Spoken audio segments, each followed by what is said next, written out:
capture of Nicolás Maduro has sent shockwaves at a new Cold War over resources. USA has been eyeing Venezuela for long. Venezuela has abundance of oil. Trump has foregone all past achievement that America did in terms of democracy, liberalism. Now they are strictly focused on resources that can give them money, that can give them dollars. What specific red line did Maduro cross? Maduro was doing that it was not opening up its economy, especially the oil sector, to American oil companies. See, America is sending a message to South American, Caribbean states and to the rest of the world that look, the investment that that the Chinese are making are not safe. US strikes in Venezuela and the capture of Nicolás Maduro has sent shockwaves across the world. With Maduro now in a US cell and Trump vowing that the US will run Venezuela, we are witnessing a radical shift in global power. Trump claimed all of this was an attempt to save Venezuela to tackle narco-terrorism. But is it so? Or is it a new Cold War over resources? Well, there are many questions and many things to analyze in this situation, and for that we have with us Professor Amitabh Singh from JNU. Sir, welcome to India TV and thank you for joining us. Now, to begin with, my first question from you is that was this operation truly about narco-terrorism, or was it a surgical strike to decouple the world's largest oil reserves from Chinese and Russian control? What was the true motive behind that? See, USA has been eyeing Venezuela for long. I mean, before 1999, when the socialist revolution took place, Hugo Chavez came into power. Since then, America had eyes on Venezuela's raw material, especially oil, because Venezuela has abundance of oil. Even if a farmer goes to till the land, he can find black gold there, okay, which is the raw material for petrol. So, in terms of resources, Venezuela is very rich. It has the highest known reserves of oil, larger than Saudi Arabia. It's 303 billion barrels that is at beneath the surface, and there are. It is also calculated that somewhere around 400 billion cubic meter of gas is also there. So, both in terms of resources, Venezuela is will be a prized possession for US, and especially for Trump. Who is very transactional, looking into everything that comes with dollars, entices He is him. very much concerned about the economy. And he wants to enrich Americans at the cost of others. That's his primary objective. Earlier, when Americans used to intervene, for example, in Panama in 1989, they used to say that we are spreading democracy there, liberalism there. So, this was the template through which they operated. Now, Trump has foregone all past achievement that America did in terms of democracy, liberalism. Now they are strictly focused on resources that can give them money, that can give them dollars, that can make America great again, so as the to MAGA say. ideology that he has. So the narco-terrorism slogan, which he tried to sell to the world, was basically absurd. Even if you see, Venezuela is not producing cocaine. Colombia produces cocaine, it sells to underworld in USA. It's a transit route maybe, but Venezuela is not supposed to be selling cocaine, sending cocaine, or a transit route in a major way, which Colombia has, or which Peru has, which to an extent many Central American states have. So this narco-terrorism thing is something like which he said to us, to India, that if you are buying oil from Russia, you will have more tariffs in place. We all know that who is buying more oil, from Russia? It's China. They never put punitive tariffs on them. So this is just a rhetoric which he has tried to sell it to others, to his MAGA base. But at the core of it is the national interest of America, which is calculated in terms of dollars. And that is mainly towards the resources. Also, how serious is the view that US is not just after oil, but also the rare earth deposits in Venezuela and elsewhere in Latin America, because he has also threatened other countries as well? Venezuela has little rare earth, known rare earth. Every country has rare earth material, but Venezuela is not known for rare earth materials.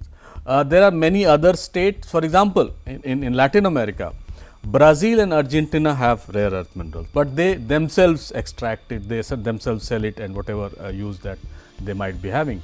Peru has it, but Peru is not on their radar at the moment. Yeah. People say that Uruguay and Paraguay also has it, but as I said, every state has it, but it's not in abundance, it's not easily extractable. That's why rare earth is not an issue here.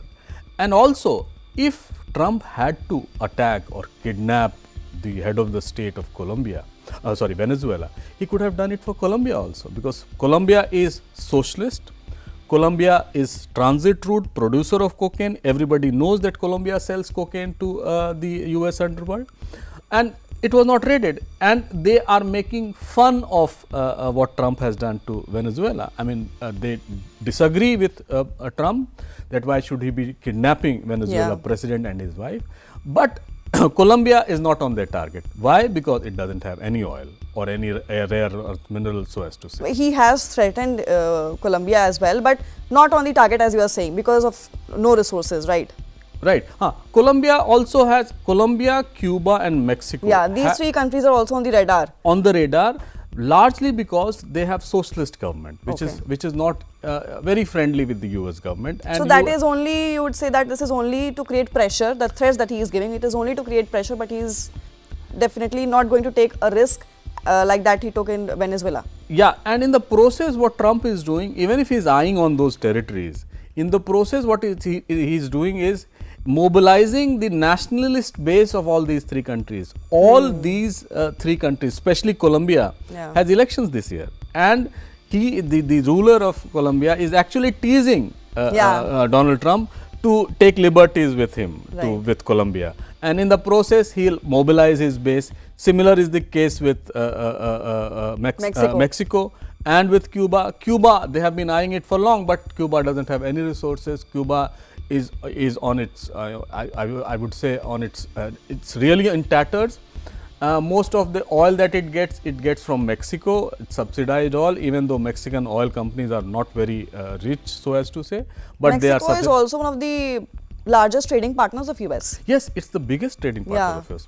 And Mexico has also agreed to have drones American drones on its territories to observe the illegal migrants which are coming via Mexico to US. So they have made compromises. Even Venezuela obviously has stated that it's making compromises. Yeah, Maduro in fact stated also that we are ready to talk. But in this whole situation, what we couldn't understand is that what specific red line did Maduro cross in 2025 that made the US decide the risk of like this much of an audacious operation? Was it worth the global fallout? See, Maduro, in my opinion, did not cross any red line. Maduro was being Maduro as Hugo Chavez was being Hugo Chavez, anti-Americanism, anti-dollarization, anti-American hegemony in South America. So, these people are basically against American hegemony in the region. What Maduro was doing, that it was not opening up its economy, especially the oil sector, to American oil companies, Chevron, Exxon, Mobil. These were the companies which were looking forward to have mobilization in the sense that how do you extract oil with 90s technology, and they were suffering also in that process. China became the biggest buyer, and China was investing in a large way in Latin America. They had that oil and loan kind of thing. Yeah, say oil, they were giving loans, in return they were getting the oil, and it said that $10 billion US investment, Chinese investment is done in Venezuela oil industry and many other industries also. See, it's not only about Venezuela. What they are eyeing also is the Chinese investment that have been made in South America and Latin America, especially in Mexico, Colombia, Brazil, and to an extent Argentina. And that's where the confrontation between the Chinese and Americans will now figure out. In Venezuela especially, $10 billion, as I said, have been invested, and they are not able to extract it. What will happen to their investment? Because there are no investment guarantees. There is no MIGA, Multilateral Investment Guarantee Agency of IMF, which has a ruling there. So, they will look for extracting their investment. How will they do with Trump there or with US there? That's a big question. So, big power confrontation vis-a-vis China and US with South American state will now come into play. Mexico especially is largest exporter in USA of especially primary goods. They have tariff agreement between Mexico, America and Canada. This year they are also hosting the Football World Cup together. So, this region, especially Mexico if you down Mexico and South America and Latin America, you will find that the investment that have been made by Chinese will come into question, and that will put US and China into loggerheads. Yeah, that is also kind of a Cold War situation where US is trying to use Venezuela as a financial asset, I guess, right? If you see why is US intervening in Venezuela, it's primarily oil, yes, but I have a hunch that they are also looking for opportunities to extract oil for business, for money, make investments there, and that's what Trump is saying, that we invested so much we couldn't get it. So, how do we, the entire oil industry of Venezuela is of our making, and they have put us out. So, our investments are going down the drain. So, we want to extract that investment, reinvest there and make Venezuela extract oil up to 30 to 50 billion in the coming years. That will require lot of investments, lot of hard work. At the same time, what it will also do is that the oil inflation in case of a conflict between, say, America and Iran, or America, Israel and Iran, and then the oil prices would hike, right. So, when the Venezuelan oil company opens up, the price of oil in the world will go down, right. As it is, it's already down by 20% in the last year, but it will further go down even if America attacks or Israel attacks Iran. So, they are also looking for leeway where the American household doesn't suffer, right, because of the high inflation, high petroleum prices. So, they have multiple things in mind. Immediate cause might be that they want to control the Venezuelan economy, the oil economy, extract oil, refine oil and sell it to the world. But by taking Maduro, is the US essentially defaulting on Venezuela's billion in debt to Beijing, effectively using the oil, I mean, as a financial weapon, as I said, in the new Cold War? It is kind of a situation like that, as that only. See, America is sending a message to South American, Caribbean states and to the rest of the world that look, the investment that you are that the Chinese are making are not safe here, because we also have interest stakes here, and America has seen how China has invested heavily in Africa. Africa is literally out of hands of America because the large scale Chinese investment that they have done. The support that the Chinese get from the African government, in the last Chinese Sino-African summit held in 2024, if I am not mistaken, roughly around 32 head of states were there, African head of states. So, the investment is very large in Africa, and they are looking forward that similar things should not happen in South America and the Caribbean countries, because that would be at their backyard. That's why he drew a line in between the world's globe and said that, you know, Western hemisphere is our part, Eastern hemisphere. The sphere of influence, I was about to come on that. Sphere of influence, now also the Monroe Doctrine is being talked about in this whole situation. But I would like you to first inform our viewers about what is Monroe Doctrine and how is Trump rebranding it into the Don-roe Doctrine? Yeah, so in 1823, approximately 200 years back, James Monroe, the 4th president of USA, when he came to power, he decided that the South American states, the South American territory, have long been ruled by colonial powers, especially Spain and Portugal. The entire South America was under Spanish control except Brazil, which was under Portuguese control.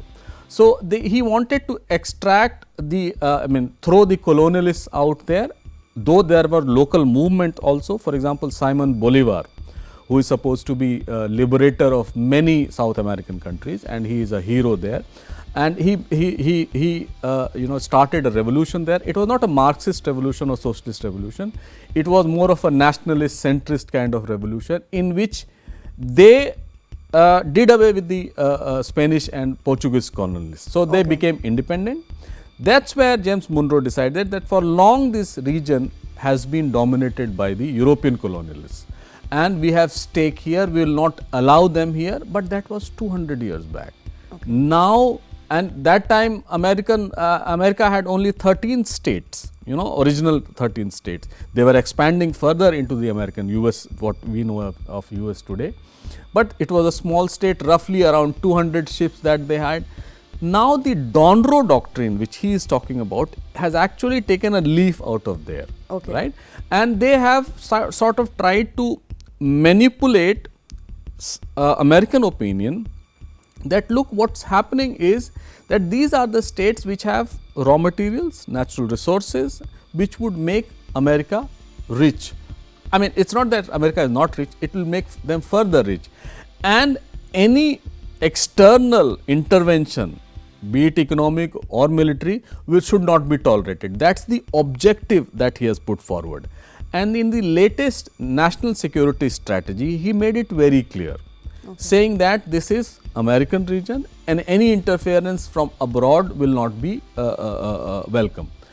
In that process, what he has done is, this is very interesting, that when you say that Western Hemisphere is ours, Americans, where will the Eastern Hemisphere go? Right? So, the likely implication is that they have given a free hand to Chinese in the Eastern Hemisphere, especially Africa and large parts of Asia. I mean, that's the understanding, and that's where when he spoke to the Chinese President Xi Jinping, he said it's G2, right?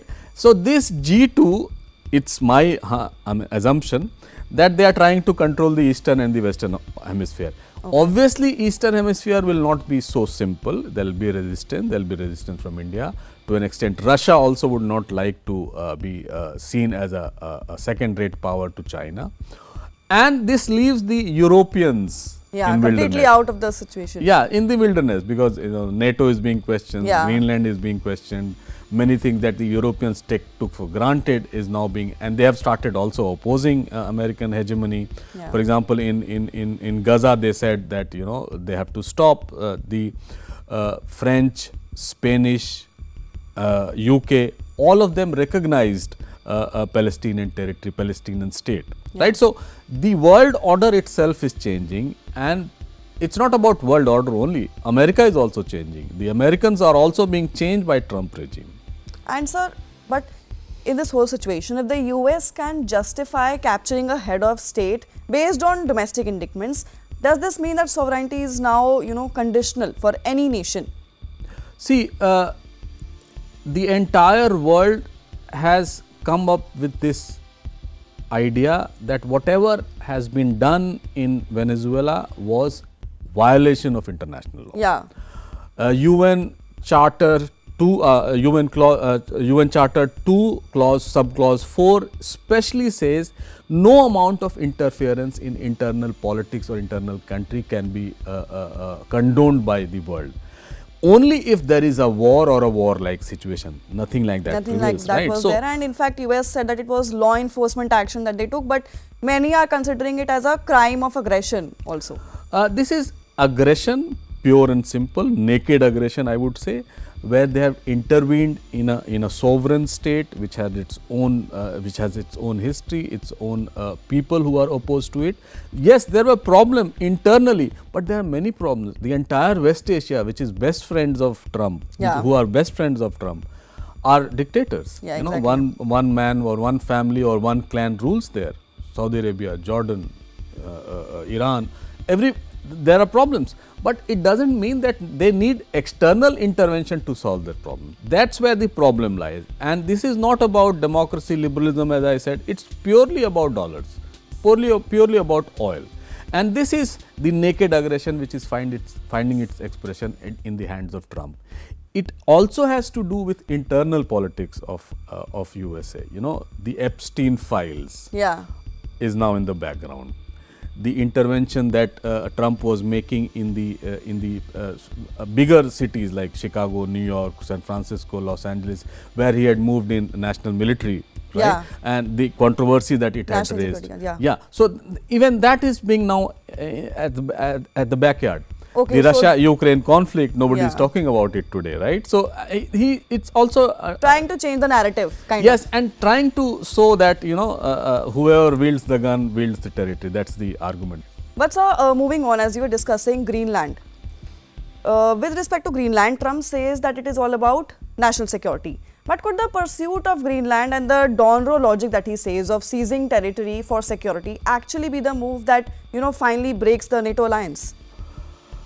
The biggest acid test that the world, especially Europe and NATO, will have to face will be in Greenland. How will Trump do it? Will he annex those territories?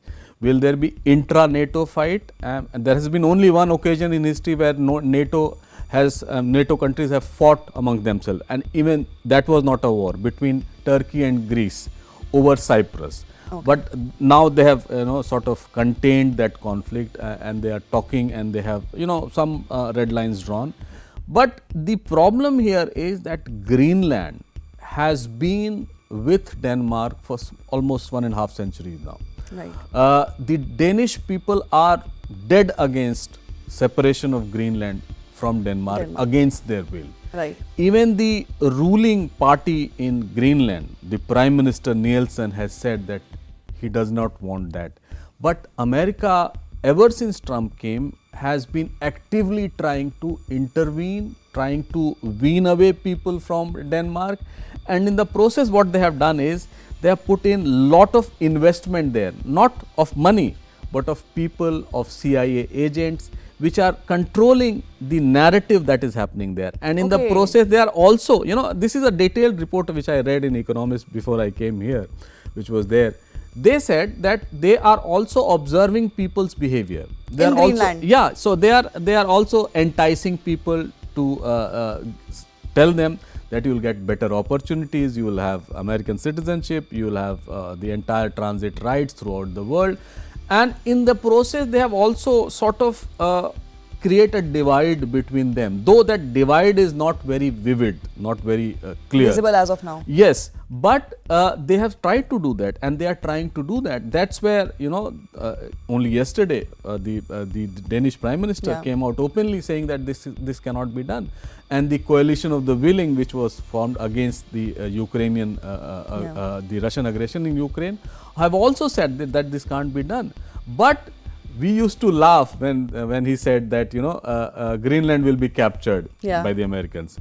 Now we have stopped laughing. We are taking it seriously. Seriously, after the Venezuela situation. And how things will unfold, nobody knows. But one thing is sure, in the coming months and the remaining years of Trump rule, we will see active intervention of America in Greenland, and it will not be about security, mind you. Okay. It won't be only about rare earth minerals, which is said that Arctic especially and specifically Greenland has that in abundance. And it's not that Americans are not there. Americans have base there. They have 200 people, military men stationed there. And during Cold War, they had around 10,000 American soldiers who were stationed there. Now that would face a resistance, and they have also appointed a special envoy for Greenland. And if you remember, J.D. Vaughan's entire affair that he wanted to go and he was not invited, but he landed. Usha Vance also visited Greenland. Yes, both husband and wife visited, and even Jared Kushner, the son-in-law of President Trump, also visited, though in an unofficial capacity. But they have objectified that we are going to do something, and that will be, in my humble opinion, would be end of NATO. That could effectively break NATO. That would effectively break NATO because NATO exists because of the overarching power that America gives to NATO. 75% of its budget, 60% of its military, 60% of the equipments are all American, right? So, and America had undertaken European security, has undertaken a European security ever since NATO came into existence in 1949. So, from 1949 to this date, Europeans were free of security concerns because they were sure that USSR earlier, now Russia will not invade. So, they will not have war at borders, they will lead a peaceful life, and that is what they have done. They will spend less. Now, everything has gone into topsy-turvy, saying that that they have to invest more. So, they have to increase their investment in NATO from 3 to 5% in the coming years, and that too, if there is a war, there is no guarantee that US will come in their help, as it's happening in Ukraine. Yeah. Right. Yeah, right. But again, sir, now what US has done, after this, does this operation actually give a green light to Russia and China to carry out similar extractions in Ukraine or Taiwan under the guise of like their own domestic law? I mean, will that give them an open hand that yes, they can also do like what Trump did? And in fact, in 2025, Trump was like of this view that he wanted the Nobel Peace Prize. He was bragging about stopping wars. Now he has kind of started one thing, and now do you think that he has that audacity to tell others to you should stay within your borders? See, when Ukraine war started, I said that world was at a traffic signal, at a traffic crossing, where 3 signals were there: red, amber and green, right? Now, the red was before Russia invaded Ukraine. Okay. Then it went to amber, and the amber light was being observed by China vis-a-vis Taiwan. Not only Taiwan, but South China Sea, Philippines, all those shoals that have come up, all the artificial islands that China has made.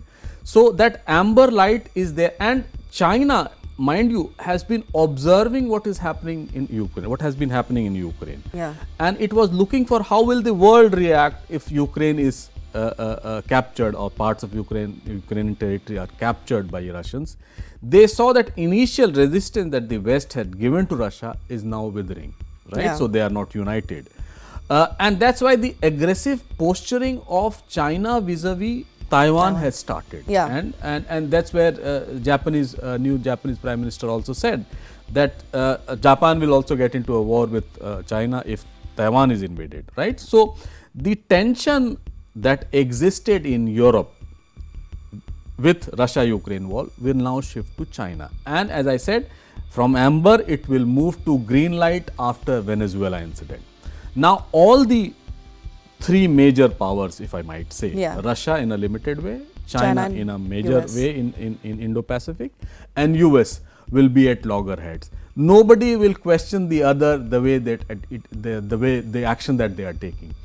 For example, Turkey is undergoing a transformation within, so the democracy internally is being challenged. All the opponents are being imprisoned. Nobody is saying, Erdogan is doing that. So, nobody is saying anything because that check and balance which the democracy had with Trump coming in power is now gone. That green light would also, persuade many other countries, for example, Turkey in Cyprus, China, as I said, in Taiwan, maybe North Korea to USA, right? So, these are all flashpoints that are going to emerge. The way world reacts, the way Venezuelan crisis evolves, whether Americans boot on ground will go there, because without going inside Venezuela, America would not be effectively controlling. Yeah, that's what Trump said, that we'll run Venezuela. But now that Delcy Rodriguez is the interim president, how do you think this whole situation will evolve? How can US actually run Venezuela? Initially when things started moving in, we realized that maybe Maria Corina Machado will become the president. But she was not favored. Maybe Felipe Gonzalez, who is now in Spain, who had lost elections against the current president, would be replaced by him. None of that happened, and even he went on to say, even though Corina Machado is very he said that she is not respected in the country, and she doesn't have the support. Exactly. Now, with things changing, what they are trying to do is ask Delcy Rodriguez and the entire leadership there to act in cahoots with the Americans. Okay. which ideologically they cannot do. Yeah. For example, the present president of Venezuela said that there is only one president of Venezuela, and he is Maduro. And Yeah. Maduro himself is saying whatever he is saying, that I am president, I have Yeah. been kidnapped and things like that. So, how the Americans deal with the present regime in Venezuela will be very crucial. He has been saying that Venezuela has agreed to give 30 to 50 billion dollars of oil in the coming years to America to compensate for whatever has been done. That's too far-fetched. What if these people start revolting? And 1/4 of Venezuela's population is outside Venezuela. 80 lakh people are outside Venezuela. Most of them are in Colombia, and most of them have moved on to USA. There is a strong Venezuelan lobby, migrant lobby, diaspora in USA, which is supporting, at the same time also opposing Trump's move in Venezuela. So things are very fluid here. Okay. Only thing that I know is that America is not going to intervene militarily there.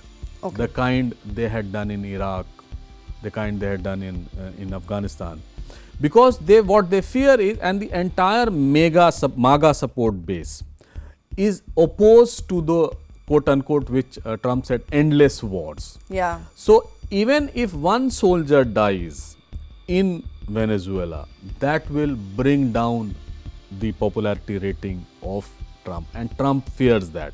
This is what happened in Syria when 3 soldiers were killed and he had to intervene. If similar things happen in Venezuela, things will be very difficult for Trump to control internally. That's why he's opening another front in Greenland, where he can intervene without military intervention, so as to say, and would try to control. But effective control of both these territories by having boots on ground or integrating their sovereignty with American sovereignty would be difficult. Yeah, but sir, if Maduro's capture is just the first move, what is the end game of US in 2026? And is the US real fear the decoupling of global trade from US dollar, something that the BRICS countries have been talking about? The first question, the real objective is to show the raw American power to the world. Okay. Especially to the Chinese states who are dependent on Chinese support, that look, we can do this also. So the the nuisance value of Trump's foreign policy is at display here in Venezuela, and he is trying to show it to the world that look, I can just pick up anyone from anywhere and you can't do anything about it. The second question, the objective of America here is to show it also to the world that Chinese investments will now have to be stopped in America's sphere of influence, especially South America and Africa. So the objective which Trump has come to stay here is that look, what happened during Biden or Obama will not be tolerated now. I'll be actively intervening. In that process, he is again trying to make America great again, the support base that he has, and trying to, electorally trying to show it to the world also that American democracy is behind him. And that's how he has succeeded in Venezuela, and he'll succeed in Greenland, and he will probably end up, decimating European supremacy in the world. So now moving on to India's response, what do you think, why has India's response been so much more muted as compared to its BRICS partners? And does this silence risk New Delhi's claim as the voice of the global south that we have been, proposing from a very long time? India's response has been muted, no doubt about it, and we have been very careful in dealing with the Americans these days because the kind of tariff policy that they have pursued. We are in a hostile neighborhood with two very hostile neighbors, and India obviously does not want to make itself hedge against these two nations.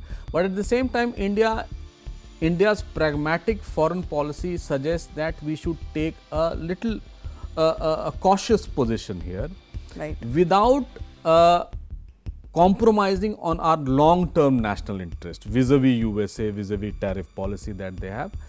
India could have been a bit firm, I agree, But given the conditions that we are in, given the Tariff situation that we have. geopolitical situation that we are in, we have been very stern against Russia when a Prime Minister said that this is not an era of war. Yeah.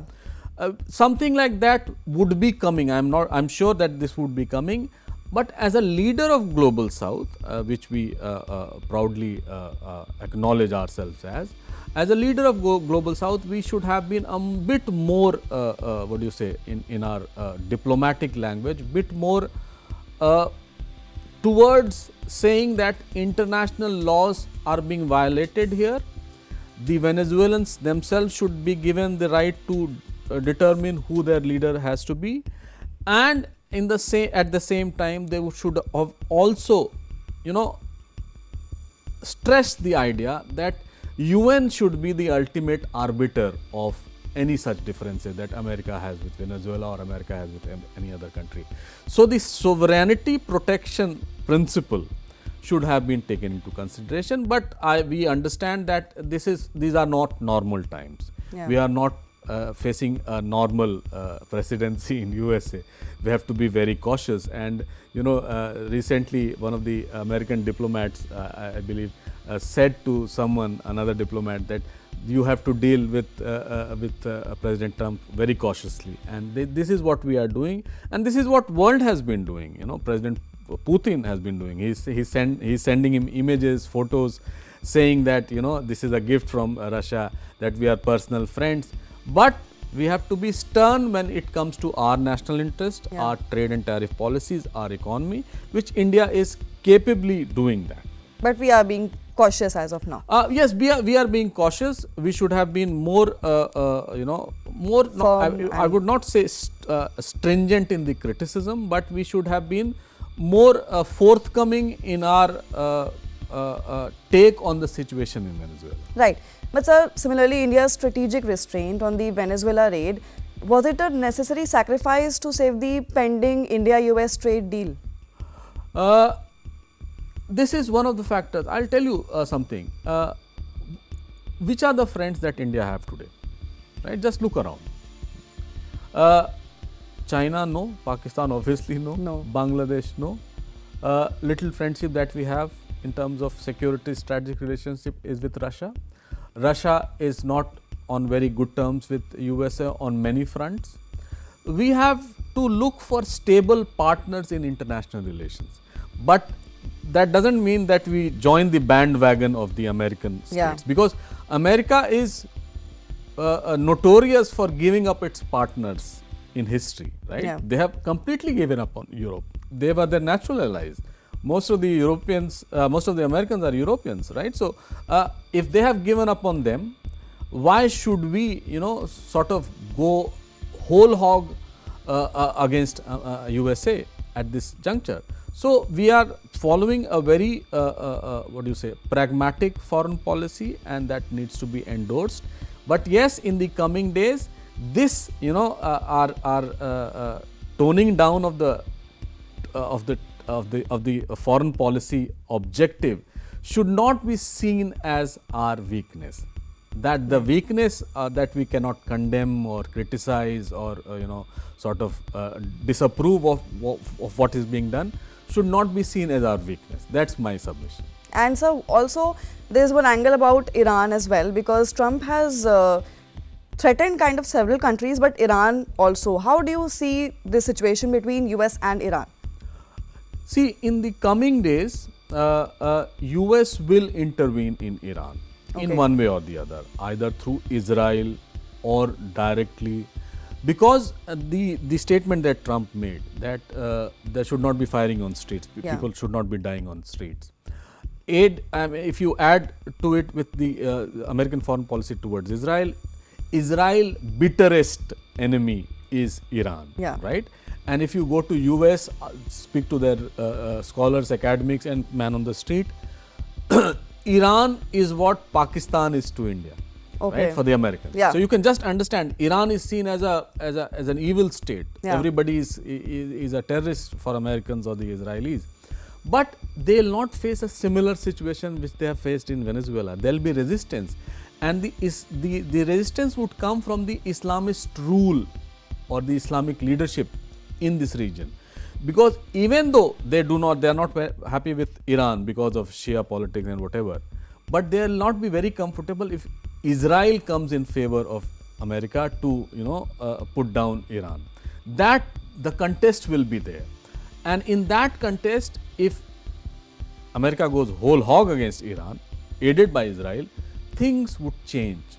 It will be not in favor of Israel or America's interest. So they'll take a very cautious position, and they'll look for Iran to commit mistakes, the kind of mistakes they've done in Israel, the kind of mistakes that are going on in streets. So you believe that not Colombia, Mexico or Cuba, but Greenland and Iran might be at the particular target of Trump? Yes, they'll be at the receiving end, especially Greenland to start with. Iran 1.5 years later, but Iran is on their radar. They'll not spare Iran as things exist today in Iran. And about India, Trump has been giving, his recent statements have been, he said that PM Modi, he loves PM Modi and that PM Modi is a very good friend of him and all of that. And recently he discussed about how PM Modi came and he ordered 68 Apache helicopters from US. So how do you see this relationship evolving, US and India as of now? With the current situation and all of that we have done through our statements and all, how do you see this evolving? The only problem with Trump against Prime Minister Modi is that he is looking for a similar statement which Israel made to give Nobel Prize, to recommend Nobel Prize to Trump, and which the Pakistanis did, recommending Nobel Prize, and to accept the fact, which was not a fact, that he ended the 87-hour, 4-day conflict that we had with Pakistan. Yeah. If that was done, everything would have been hunky-dory. But we have resisted that. The entire nation has stood behind the Prime Minister and the Indian Armed Forces. And we know that we under no condition will cow down when it comes to Pakistan, when it comes to Shimla Agreement, when it comes to negotiations. That's what our red line is. Trump knows that. So every morning he has he wakes up and he says that, I stopped the war between Pakistan and India. In fact, it's in his every statement. Yes, and every day, I mean, he has taken Modi as a very good man, but what he is doing is also good because we are buying Russian oil. Yeah.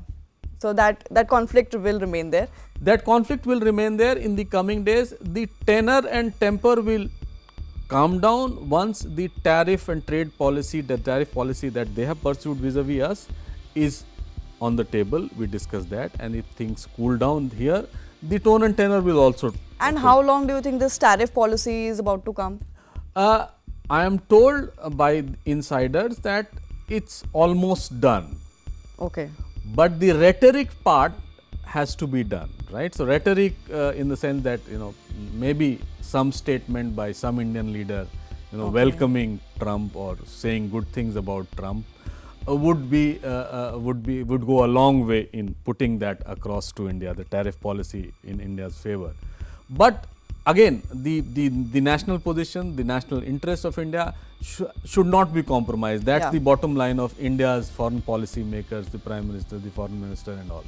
And there is a consensus on foreign policy that how India should behave with USA in terms of opposition parties also. They also do not want that we should, bow before American president, which he has always been saying. I recently saw only yesterday that he said that Prime Minister Modi came to him and said, "Sir, we want to talk with you." I mean, no world leader worth his salt will do that. Yeah. And this is what he has been doing, and this is what he wants to do.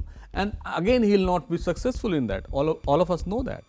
Right. So, sir, in fact, we kind of discussed everything from Venezuela to Cuba to Greenland to India, and what we saw that it's clear that what happens next in Venezuela, as of now, it won't stay just in Venezuela, and it will define the next decade of global relations as well. So, thank you, sir, for sharing your insights and for joining us. And for our viewers, if you like this conversation, then do like, share and subscribe and drop your thoughts in the comment section. And for more such interviews, stay tuned with India TV.